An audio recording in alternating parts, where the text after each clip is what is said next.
دوسرا روزہ بعد از نماز فجر پنجم کلمہ استغفار 70 مرتبہ پڑھیں۔ بسم اللہ الرحمن الرحیم۔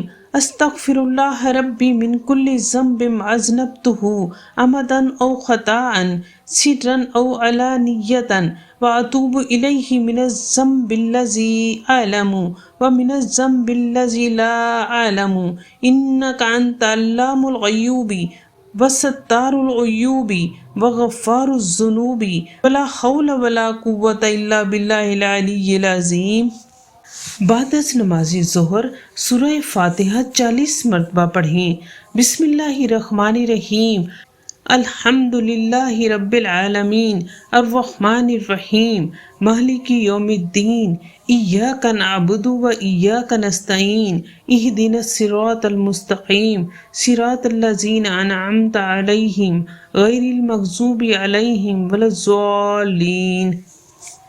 بعد از نماز عصر درود ابراہیمی 25 مرتبہ پڑھیں۔ بسم اللہ الرحمن الرحیم۔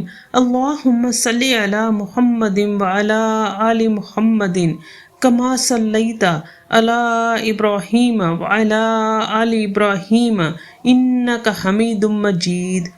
اللہم بارک علی محمد وعلی آل محمد کما بارکت علی ابراہیم وعلی آل ابراہیم انک حمید مجید۔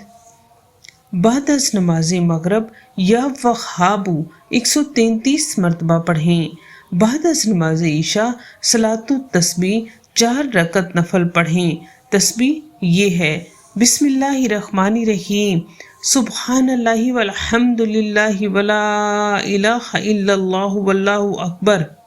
صلاۃ التسبیح پڑھنے کا طریقہ یہ ہے: 4 رکعت صلاۃ التسبیح کی نیت کیجیے اور اس طرح پڑھیں: ثنا کے بعد تسبیحات 15 مرتبہ، فاتحہ اور سورت کے بعد 10 مرتبہ، رکوع کی تسبیحات کے بعد 10 مرتبہ، رکوع سے اٹھ کر تسبیح اور تحمید کے بعد قومہ میں 10 مرتبہ، پہلے سجدہ کی تسبیحات کے بعد 10 مرتبہ، جلسہ یعنی دونوں سجدوں کے درمیان 10 مرتبہ، دوسرے سجدے کی تسبیحات کے بعد 10 مرتبہ، دوسری رکعت میں فاتحہ سے پہلے 15 مرتبہ، قرأت یعنی سورت کے بعد 10 مرتبہ، رکوع میں تسبیحات کے بعد 10 مرتبہ، قومہ میں رکوع کے بعد کھڑے ہو کر 10 مرتبہ، دونوں سجدوں میں 10 مرتبہ، سجدوں کے درمیان جلسہ میں 10 مرتبہ۔